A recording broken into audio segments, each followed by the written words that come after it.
నమస్కారం. వినుకొండ న్యూస్కు స్వాగతం. ఈనాటి ముఖ్యాంశాలు.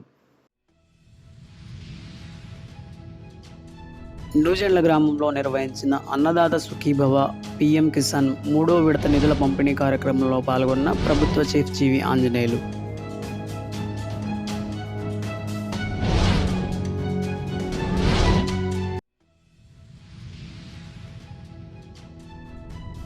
వినుకొండలోని గ్యాస్ ఏజెన్సీల నిర్వాహకులతో సమావేశం ఏర్పాటు చేసిన తహసీల్దార్ సురేష్ నాయక్.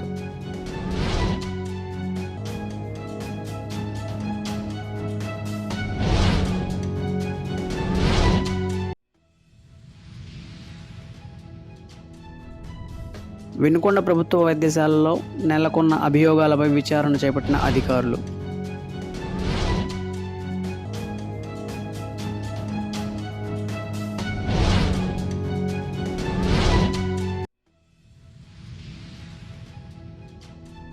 నూజెండ్ల గ్రామంలో నిర్వహించిన అన్నదాత సుఖీభవ పీఎం కిసాన్ 3వ విడత నిధుల పంపిణీ కార్యక్రమంలో ప్రభుత్వ చీఫ్ విప్ జీవి ఆంజనేయులు పాల్గొన్నారు. నూజెండ్ల గ్రామ సమీపంలోని ఒక నిమ్మ తోటను సందర్శించి సాగు వివరాలను అడిగి తెలుసుకున్నారు. ఎంపీడీఓ కార్యాలయం వద్ద ఏర్పాటు చేసిన ఎల్ఈడి స్క్రీన్ ద్వారా ముఖ్యమంత్రి ప్రత్యక్ష ప్రసారాన్ని వీక్షించారు. ఈ కార్యక్రమంలో డీసీబీ చైర్మన్ మక్కెన మల్లికార్జునరావు, అధికారులు, స్థానిక నాయకులు తదితరులు పాల్గొన్నారు. వినుకొండ పట్టణంలోని గ్యాస్ ఏజెన్సీల డీలర్లతో తహసీల్దార్ సురేష్ నాయక్ సమావేశం ఏర్పాటు చేశారు. సమావేశంలో ఆయన మాట్లాడుతూ హాస్టల్స్, వైద్యశాలలు, ఐసీడీసీకి ఎట్టి పరిస్థితుల్లో గ్యాస్ సరఫరా చేయాలని తెలిపారు. అదేవిధంగా 14.2 కేజీల సిలిండర్లను బయట హోటల్స్, రెస్టారెంట్లు, టీ స్టాల్, క్యాటరింగ్కు ఇచ్చినా లేదా ప్రభుత్వ ధరల కంటే ఎక్కువగా విక్రయించిన చర్యలు తీసుకుంటామని హెచ్చరించారు. ప్రతిరోజు స్టాక్ రిపోర్ట్ను కార్యాలయంకు పంపాలని సూచించారు. రామాయణమును తెలుగు ప్రజలందరికీ అర్థమయ్యే రీతిలో తెలుగులో సరళీకృతంగా రామాయణం రచించిన మహాకవయిత్రి మెల్లమాంబ అని ఆంధ్రప్రదేశ్ ప్రభుత్వ చీఫ్ విప్ జీవి ఆంజనేయులు అన్నారు. మహాకవయిత్రి మెల్లమాంబ జయంతిని పురస్కరించుకొని చీఫ్ విప్ కార్యాలయం నందు 586వ జయంతి వేడుకలను ఘనంగా నిర్వహించారు.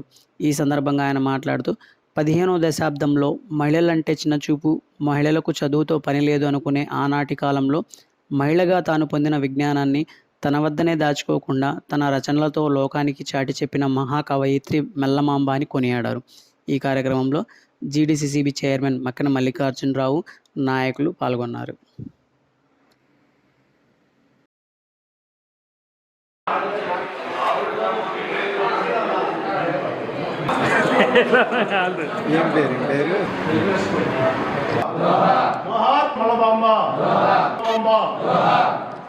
కవయిత్రి మెల్లమాంబ 586వ జయంతి కార్యక్రమాన్ని జరుపుకుంటున్నాం, ఘనంగా జరుపుకుంటున్నాం. వినుకొండలో ప్రత్యేకించి వారి 586వ జయంతి జరుపుకోవటం చాలా సంతోషం. మళ్ళా కవయిత్రిగా గొప్ప పేరు ప్రతిష్టలు తెచ్చుకుంది. 15వ శతాబ్దంలోనే ఒక గొప్ప కవయిత్రిగా, ఆనాడు సంస్కృతంలో రామాయణం ఉంటే సామాన్య ప్రజలు బాగా అర్థం అవ్వాలని చెప్పేసి సరళమైనటువంటి తెలుగులో మొల్ల రామాయణాన్ని ఆమె రాయడం, ఆ కవయిత్రి గారి పుణ్యం అంట ప్రజలందరూ కూడా రామాయణం తెలుగులో అందుబాటులో రావడం, చాలామంది రామాయణం గురించి ఇంకా బాగా తెలుసుకోవడం జరిగింది. ఆ విధంగా మరి శాలివాహనులకు సంబంధించినటువంటి ఈ కవయిత్రి మెల్లమాంబ గారు ఎంతో పేరు ప్రశ్నలు తెచ్చుకోవటం ఎంతో అభినందనీయం. సరళమైన భాషలో కవిత్వం రాయడం, రామాయణాన్ని రాయటం ఈరోజు ప్రజలందరూ కూడా అన్ని గుర్తు చేసుకుంటూ ఉన్నటువంటి విషయం. ఈరోజు ప్రభుత్వ పరంగా కూడా మెల్లమాంబ గారి జయంతిని రాష్ట్ర వ్యాప్తంగా చేయడం చాలా గొప్ప విషయం. ఈ 2025 డిసెంబర్ నెలలో జరిగిన NMMS స్కాలర్షిప్ పరీక్షకు హాజరైన 8వ తరగతి విద్యార్థినులు వినుకొండ జిల్లా పరిషత్ బాలికల ఉన్నత పాఠశాల నుండి 6 విద్యార్థులు ఎంపికైనట్లు పాఠశాల ప్రధానోపాధ్యాయులు బి శైలజ కుమారి తెలియజేశారు. ఎంపికైన ప్రతి విద్యార్థికి సంవత్సరానికి 12,000 చొప్పున 4 సంవత్సరాల పాటు స్కాలర్షిప్ అందుతుందని వివరించారు. పాఠశాలకు చెందిన ఉప్పలపాటి భవ్యశ్రీ, ఇంకొల్లు సమీర, ఇండ్రుపల్లి గౌరీ లక్ష్మి, షేక్ షెహనాజ్, చిట్టెంశెట్టి రేణుక, మాచర్ల గౌరీ శ్రీవల్లి అను విద్యార్థులు స్కాలర్షిప్కు ఎంపికయ్యారని, NMMS స్కాలర్షిప్కు ఎంపిక కావడానికి కృషి చేసిన పాఠశాల ఉపాధ్యాయులకు హెచ్ఎం ధన్యవాదాలు తెలిపారు. వినుకొండ పట్టణంలోని సురేష్ సూపర్ స్పెషాలిటీ వైద్యశాలలో కిడ్నీ ఆరోగ్య అవగాహన కార్యక్రమం నిర్వహించారు. ప్రపంచ కిడ్నీ దినోత్సవం సందర్భంగా కేక్ కట్ చేశారు. ఈ కార్యక్రమానికి ముఖ్య అతిథిగా వినుకొండ నియోజకవర్గ ఎమ్మెల్యే జీవి ఆంజనేయులు హాజరై కార్యక్రమాన్ని ప్రారంభించారు. ఈ సందర్భంగా ఎమ్మెల్యే మాట్లాడుతూ ప్రజలు ఆరోగ్యంపై ప్రత్యేక శ్రద్ధ చూపాలని, ముఖ్యంగా షుగర్, రక్తపోటు ఉన్నవారు క్రమం తప్పకుండా ఆరోగ్య పరీక్షలు చేయించుకోవాలని సూచించారు. ఈ కార్యక్రమంలో కిడ్నీ నిపుణులు డాక్టర్ అన్నా మణికంఠ సురేష్ మాట్లాడుతూ ప్రపంచ కిడ్నీ దినోత్సవం యొక్క ముఖ్య ఉద్దేశం కిడ్నీ ఆరోగ్యంపై ప్రజల్లో అవగాహన పెంపొందించడం అవసరం అని తెలిపారు. అలాగే డాక్టర్ గ్రంథి మృదుల తేజస్వి మాట్లాడుతూ ఆరోగ్యంపై ప్రజల్లో అవగాహన పెంపొందించేందుకు ఇలాంటి కార్యక్రమాలు ఎంతో ఉపయోగపడతాయని పేర్కొన్నారు. సురేష్ సూపర్ స్పెషాలిటీ హాస్పిటల్లో కిడ్నీ బాధితులకు ఉచిత పరీక్షలు చేయడం, అలాగే ఉచితంగా డయాలసిస్ చేసి ఈ వరల్డ్ కిడ్నీస్ డే సందర్భంగా వారికి ఉచిత వైద్య సేవలు అందించడం ఎంతో అభినందనీయం. ఈరోజు మారుతున్నటువంటి పరిస్థితులు, జంక్ ఫుడ్లు వచ్చినాయి, దానివల్ల ఆరోగ్యానికి హానికరంగా మారింది. ఈరోజు బీపీ, షుగరు దేశంలో ఉన్న వాళ్ళలో ఒక 25% మందికి వాళ్ళకి బీపీ, షుగర్ ఉన్న విషయం తెలియదు. వాళ్ళకి లేదు అనే భావంతో మందులు వాడరు. అక్కడ సమస్య మొదలవుతుంది. ఉదాహరణకి కుందూరు వెంకటరెడ్డి గారు పుల్లల చెరువు మండలం ఉమ్మడవరం కుందూరు వెంకటరెడ్డి గారు ఈరోజు బీపీ చెకప్ చేయించుకుంటే మొదటిసారి ఆయన బీపీ ఉందని గుర్తించారు. ఇది ఒక ఉదాహరణ మాత్రమే. ఈ విధంగా ఈరోజు సమాజంలో, మన రాష్ట్రంలో కానీ మన దేశంలో కానీ 20 నుండి 25% మంది బీపీ ఉన్నవాళ్ళు, షుగర్ ఉన్నవాళ్ళు, వాళ్ళకు ఉందని అవగాహన లేకపోవటం విచారకరం.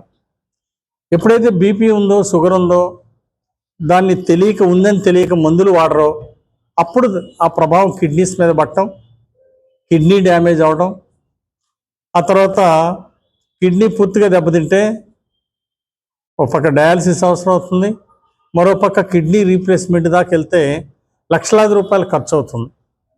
హెల్త్ రిస్క్ బేర్ చేయాల్సి వస్తుంది. కాబట్టి 40 సంవత్సరాలు పైబడినటువంటి వాళ్ళు ఈరోజు సంవత్సరానికి ఒక్కసారన్నా వచ్చి కిడ్నీ పరీక్షలు, బీపీ, షుగర్లు తప్పనిసరిగా పరీక్షలు చేయించుకోవాల్సినటువంటి అవసరం ఉంది. ఆరోగ్యం మహాభాగ్యం అన్నారు. అందుకోసం ఆరోగ్యాన్ని సంవత్సరానికి ఒక్కసారి 40 ఏళ్ళు పైబడిన తర్వాత తప్పనిసరిగా చూపించుకోవాల్సిన అవసరం ఉంది. మనం వినుకొండలో మొట్టమొదటి super speciality hospital Suresh hospital రావడం అభినందనీయం. భవిష్యత్తులో ఇలాంటి హాస్పిటల్స్ యొక్క ఆవశ్యకత ఉంది. తొందరలోనే ప్రభుత్వం ద్వారా ఎన్టీఆర్ వైద్య సేవ కూడా ఈ హాస్పిటల్కి వస్తుంది. ఏవైతే మంచిగా ఫెసిలిటీస్ అన్నీ బాగున్నాయో, పారామీటర్స్ అన్నీ సక్రమంగా ఉన్న వాళ్ళందరికీ కూడా ఎన్టీఆర్ వైద్య సేవ ఇచ్చి ప్రోత్సహిస్తాం. ఈరోజు అనేక జబ్బుల్ని ఎన్టీఆర్ వైద్య సేవలో, మరి 1000కి పైగా జబ్బుల్ని ఎన్టీఆర్ వైద్య సేవలో కవర్ చేయడం జరుగుతూ ఉంది. దానివల్ల ప్రభుత్వం ద్వారా ఉచితంగా ఎన్టీఆర్ వైద్య సేవలో ఉచితంగా వైద్య సదుపాయం అందించడం జరుగుతూ ఉంది. ఇలాంటి సూపర్ స్పెషాలిటీ హాస్పిటల్కి కూడా ఎన్టీఆర్ వైద్య సేవలు అందించడం ద్వారా ఇలాంటి పెద్ద హాస్పిటల్స్లో కూడా ప్రజలందరూ కూడా ఎన్టీఆర్ వైద్య సేవలో వైద్యం చేయించుకోవడానికి అవకాశం ఉంది. ఈరోజు ఈ సూపర్ స్పెషాలిటీ హాస్పిటల్లో న్యూరాలజీతో పాటు గైనిక్ స్పెషాలిటీ, అలాగే జనరల్ సర్జరీసు, ల్యాప్రోస్కోపీ, ఇవన్నీ కూడా అత్యాధునిక వైద్య సదుపాయాలతోటి ఇక్కడ వైద్య సేవలు అందించడం ఎంతో అభినందనీయం.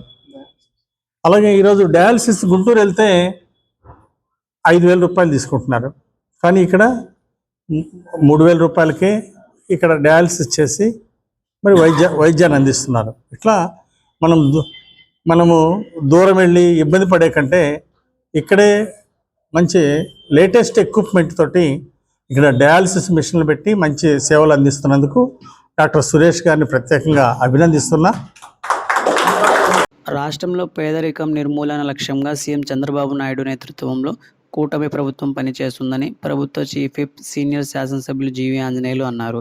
వినుకొండ పట్టణంలోని ఎంపీడీఓ కార్యాలయం వద్ద స్వర్ణాంధ్ర విజన్ 2047 P4 నూతన కార్యాలయ ప్రారంభోత్సవానికి చీఫ్ విప్ జి ముఖ్య అతిథిగా హాజరై ప్రారంభించారు.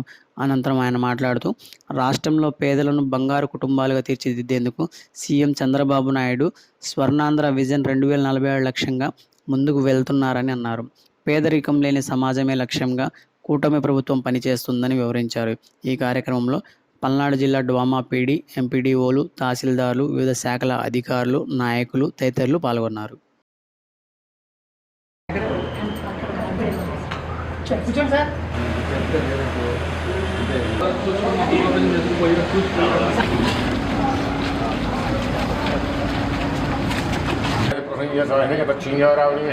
गातुं यज्ञाय गातुं यज्ञमुदे दैवी क्लास फॉर यू देव अधिब्रवन् अयं च ब्रह्मणस्पति अपलापुष्पाञ्च पुष्पैः समर्पयामि सज्जोजातं प्रपद्यं रुद्रारूपेभ्यः वामदेवाय नमो ज्येष्ठाय नमो नमस्कारान् समर्पयामि वन्दोऽर्थं मन्त्रं समर्पयामि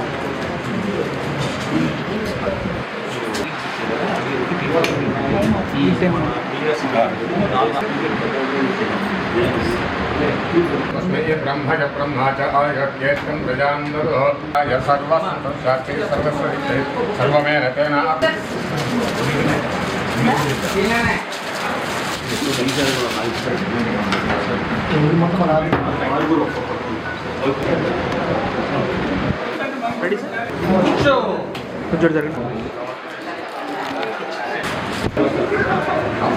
ఖచ్చితంగా నడిపిస్తాం. స్టేట్లో టాప్ 5లో ఉండాలి.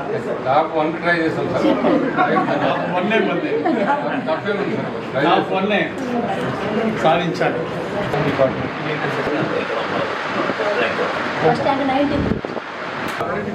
కన్వీనర్ బంగారు భవిష్యత్తు తీర్చిదిద్దటమే లక్ష్యంగా విజన్ 2047 ముందుకు తీసుకెళ్తా ఉన్నారు. చంద్రబాబు గారి నాయకత్వంలో ఈ విజన్ 2047 తయారు చేయడం జరిగింది. పేదరికం లేని సమాజాన్ని తీసుకురావాలనే లక్ష్యంతో ఈరోజు ప్రభుత్వం ముందుకెళ్తా ఉంది. ఎన్డీఏ ప్రభుత్వం కట్టుబడదు. రాష్ట్ర అభివృద్ధిని విజన్ 2047 సాధించే లక్ష్యంగా ఈరోజు చంద్రబాబు నాయుడు గారి నాయకత్వంలో ముందుకెళ్తున్నాం. ఈరోజు ప్రతి నియోజకవర్గం అభివృద్ధి చెందితే రాష్ట్రం అభివృద్ధి చెందుతుంది. ప్రతి నియోజకవర్గం అభివృద్ధి చెందడం ద్వారా ప్రతి జిల్లా అభివృద్ధి చెందుతుంది. ప్రతి జిల్లా అభివృద్ధి చెందడం ద్వారా రాష్ట్రం అభివృద్ధిలో ముందుంటుంది. దేశంలోనే ఆంధ్రప్రదేశ్ రాష్ట్రం అన్ని రంగాల్లో అగ్రభాగాన్ని ఉండాలనే లక్ష్యంతో విజన్ 2047 నిర్ణయించడం జరిగింది. దీనిలో భాగంగా ఒక టాప్ 10 ఆంధ్రప్రదేశ్ స్వర్ణాంధ్రగా మార్చే 10 సూత్రాలని ఈరోజు ప్రభుత్వం సెలెక్ట్ చేసుకొని దీంట్లో ఈ 10 సూత్రాలు ఈ ఫార్ములా ఇంప్లిమెంట్ చేయడం ద్వారా స్వర్ణాంధ్ర విజన్ 2047 సాధించే లక్ష్యాలను ఎన్నుకోవడం జరిగింది. ఇది రాష్ట్ర ప్రభుత్వం పేదరిక నిర్మూలన, ఉద్యోగ నైపుణ్యాలు, స్కిల్ డెవలప్మెంట్ ద్వారా ఉద్యోగ అవకాశాలు ఇవ్వడం, మానవ వనరుల అభివృద్ధి, అట్లాగే నీటి వనరుల పరిరక్షణ, అలాగే రైతుల అగ్రిటెక్ విధానం ద్వారా రైతుల దిగుబడులు పెంచడం, వారికి అత్యధిక ఆదాయం వచ్చే విధంగా ప్రోత్సహించడం, అలాగే గ్లోబల్ బెస్ట్ లాజిస్టిక్స్ కూడా మన ఆంధ్రప్రదేశ్లో ఎస్టాబ్లిష్ చేయడం. అందులో మనకి 4 లైన్ మన వినుకొండ నుండి గుంటూరుకి 4 లైన్ రావడం వలన మనం ఒక పక్క చెన్నై, ఇంకో పక్క బెంగళూరు, ఇంకో పక్క చెన్నై, బెంగళూరు, హైదరాబాద్ అన్నీ వెళ్ళటానికి వీలుగా మనకి వినుకొండ నుంచి ఇచ్చినటువంటి 4 లైన్ అటు విజయవాడ అలాగే అమరావతి రాజధాని వెళ్ళటానికి కూడా ఎంతో అనుకూలంగా ఉంది. దీనివలన ఈ బెస్ట్ లాజిస్టిక్స్ స్టేట్ వైడ్గా ఎక్కడెక్కడ అవసరమో ఇప్పుడు నీటిలో కూడా రవాణా పెంచే దిశగా ఈరోజు ముఖ్యమంత్రి చంద్రబాబు నాయుడు గారు ఆలోచనతో ముందుకు తీసుకెళ్తున్నారు. దానివల్ల మనకి రవాణా ఖర్చు కూడా తగ్గించే దిశగా ఈరోజు ప్రభుత్వం కృషి చేయడం ఎంతో అభినందనీయం. దీనివల్ల 5% మనకి ఖర్చు తగ్గి అది ఆదాయంగా ముందుకెళ్లే అవకాశం ఉంది నీటి రవాణా పెంచడం ద్వారా. అట్లాగే విద్యుత్, ఇంధన ధరలో నియంత్రణ కూడా ఈరోజు ప్రభుత్వం బాధ్యత తీసుకుంటా ఉంది. అట్లాగే ప్రొడక్షన్ వివిధ రంగాల్లో వరల్డ్ క్లాస్ ప్రొడక్ట్స్ ని మన ఆంధ్రప్రదేశ్ లో ఉత్పత్తి చేసి ఇతర రాష్ట్రాలకే కాకుండా ఇతర దేశాలకు కూడా ఎక్స్పోర్ట్ చేసే విధంగా వరల్డ్ క్లాస్ బెస్ట్ ప్రొడక్ట్స్ ని ఆంధ్రప్రదేశ్ లో ప్రొడక్ట్స్ తయారు చేసే లక్ష్యంతో ఈరోజు ఆంధ్రప్రదేశ్ ప్రభుత్వం ముందుకెళ్తా ఉంది. అలాగే నిత్య జీవితంలో డీప్ టెక్నాలజీ ఉపయోగించి ఆర్థిక ప్రగతికి బాటలు వేయాలని, ప్రజల జీవన ప్రమాణాలను పెంచాలనే లక్ష్యంగా ఈరోజు ఎన్డీఏ ప్రభుత్వం ముందుకెళ్తుంది. చంద్రబాబు గారి ముఖ్య ఆశయం ఒకటే, పేదరిక నిర్మూలన జరగాలి, స్వర్ణాంధ్రప్రదేశ్ సాధించాలి, ఆరోగ్య ఆంధ్రప్రదేశ్ సాధించాలి, తద్వారా ఆనంద ఆంధ్రప్రదేశ్ సాధించాలి అని హ్యాపీనెస్ ఇండెక్స్ కూడా ప్రపంచంలో నంబర్ 1గా ఆంధ్రప్రదేశ్ని రాష్ట్రాన్ని తీర్చిదిద్దాలని లక్ష్యంతో ఈరోజు ముఖ్యమంత్రి చంద్రబాబు గారు ఒక లక్ష్యంతో ఆశయంతో ముందుకెళ్తున్నారు. వినుకొండ ప్రభుత్వ వైద్యశాలలో ఇటీవల వైద్యులు సిబ్బంది మీద నెలకొన్న అభియోగాలపై శుక్రవారం అధికారులు విచారణ చేపట్టారు. గతంలో నెలకొన్న ఫిర్యాదుల నేపథ్యంలో విచారణకు వచ్చిన అధికారులు వారిని విచారించారు. దీనిపై నివేదికను తయారు చేసి ఉన్నతాధికారులకు తదుపరి చర్యల నిమిత్తం పంపడం జరుగుతుందని వివరించారు.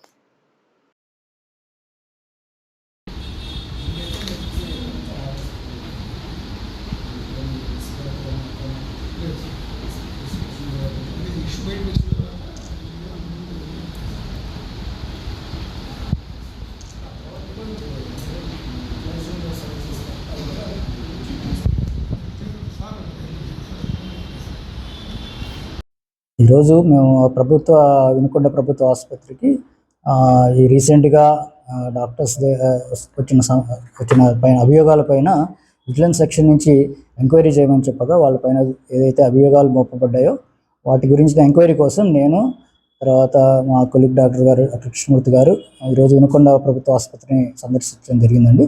ఎంక్వైరీలో కూడా ఏవైతే అలిగేషన్స్ మోపబడ్డాయో అవన్నీ కూడా మేము ఇక్కడ పనిచేస్తున్న డాక్టర్స్ కానీ, స్టాఫ్ నర్సెస్, ఇతర సిబ్బంది దగ్గర నుంచి వాళ్ళది ఎక్స్ప్లెనేషన్స్ తీసుకొని మేము దాన్ని డైరెక్టర్ ఆఫ్ సెకండరీ హెల్త్కి మేము రిపోర్ట్ సబ్మిట్ చేస్తాము.